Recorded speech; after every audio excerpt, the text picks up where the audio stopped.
نفل نمازوں میں سے سب سے پہلے تہجد کی نماز آتی ہے۔ میں ہر رمضان سے پہلے یہ گزارش کرتا ہوں کہ سحری کے لیے ہر بندہ اٹھتا ہے، جو روزہ رکھنے والے ہیں اس نے سحری میں اٹھنا ہی اٹھنا ہے، تو کیوں نہ ہم 2-4 منٹ پہلے اٹھ لیں، اور وہ وقت اللہ کے قریب ہونے کا وقت ہوتا ہے۔ حدیث مبارکہ کے اندر آتا ہے ہر رات کے آخری حصہ میں اللہ تعالیٰ آسمان دنیا پر آ جاتا ہے۔ اب جب یہ حدیث مبارکہ بیان کی جاتی ہے تو کچھ لوگ یہ سمجھتے ہیں کہ آسمان دنیا پر اللہ آ جاتا ہے، اس کا مطلب یہ کہ اللہ ہر جگہ موجود نہیں ہے۔ اللہ ہر جگہ موجود ہے، اللہ ہر جگہ موجود ہے، اللہ ہر کسی کو دیکھ رہا ہے، لیکن آسمان دنیا پر آنے کا مطلب یہ ہے کہ وہ اللہ تعالی دعا کی قبولیت کا وقت ہے۔ جو بھی بندہ اللہ سے مانگتا ہے وہ اللہ کے قریب ہو جاتا ہے۔ اس وقت کے اندر جو بھی اللہ کے سامنے روتا گر گراتا ہے اللہ اس کی سنتا ہے، حاجات پوری کرتا ہے،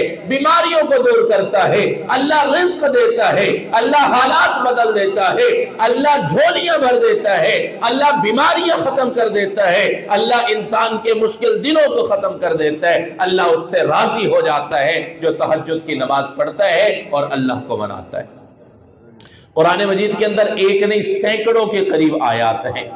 کئی آیات ہیں جس کے اندر اللہ تعالیٰ تہجد کی نماز کا ذکر فرماتے ہیں۔ تتجافى جنوبهم عن المضاجع يدعون ربهم خوفا وطمعا ومما رزقناهم ينفقون۔ رات کے پہروں کے اندر جب لوگ اپنے گرم بستروں میں لیٹے ہوتے ہیں، لیکن کچھ لوگ ایسے ہوتے ہیں تتجافى جنوبهم عن المضاجع، اپنے بستروں سے اپنے پہلو جدا کر لیتے ہیں، بستروں کو خیر آباد کہہ دیتے ہیں، مصلے پر آ جاتے ہیں، يدعون ربهم خوفا وطمعا، اپنے رب کو پکارتے ہیں، اپنے اللہ کو یاد کرتے ہیں، روتے اور گر گراتے ہیں، اپنے اللہ کو مناتے ہیں۔ اللہ فرما رہا ہے ایسے لوگ جو رات کی تاریکیوں میں اللہ کو یاد کرتے ہیں۔ قرآن مجید کی اور بھی آیات ہے جس کے اندر تہجد کی نماز کا ذکر ہے۔ سورہ مزمل کے اندر تہجد کی نماز، دیگر آیات کے اندر تہجد کی نماز کا ذکر ہے، اور حدیث مبارکہ میں بھی آتا ہے کہ وہ وقت ایسا وقت ہے کہ جب انسان اللہ سے مانگ رہا ہوتا ہے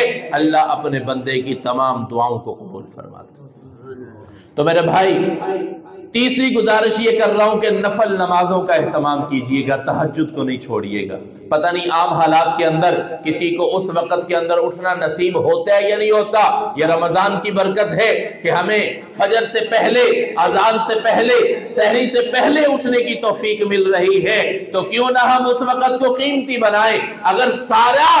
سال ہمیں تہجد کی نماز کی توفیق نہیں ہوئی تو کم از کم رمضان کے اندر تہجد کی نماز پڑھ لیں۔ اب اس بات سے بھی اندازہ لگا سکتے ہیں کہ علماء نے لکھا ہے کہ عام امتی کے اوپر صرف 5 نمازیں فرض ہیں، لیکن جناب نبی کریم محمد الرسول اللہ صلی اللہ علیہ وسلم پر 6 نمازیں فرض تھیں۔ تمام علماء کرام کا یہ متفقہ فیصلہ ہے کہ اللہ کے نبی صلی اللہ علیہ وسلم تہجد کی نماز بھی پڑھا کرتے تھے اور آپ پر تہجد کی نماز فرض تھی۔ اب اللہ کے نبی کو جب تہجد کی نماز کا اہتمام کا کہا جا رہا ہے اور اللہ کے نبی صلی اللہ علیہ وسلم تہجد کی نماز کا اہتمام کرتے، پوری زندگی تہجد کی نماز پڑھی ہے، تو پھر میرے بھائی اب اس بات سے اندازہ لگا سکتے ہیں کہ یہ کس قدر اہمیت والی نماز ہے۔ تو اس لیے گزارش یہ کر رہا ہوں کہ سحری میں جب اٹھتے ہیں، روزہ رکھنے کے لیے جب اٹھتے ہیں تو 5-10 منٹ پہلے اٹھے، وضو بنائے، 2 رکعت نماز صلاۃ التہجد پڑھے، 4 رکعت پڑھے، 6 رکعت پڑھے، جتنی توفیق مل رہی ہے پڑھے، لیکن تہجد کی نماز ضرور پڑھیے گا۔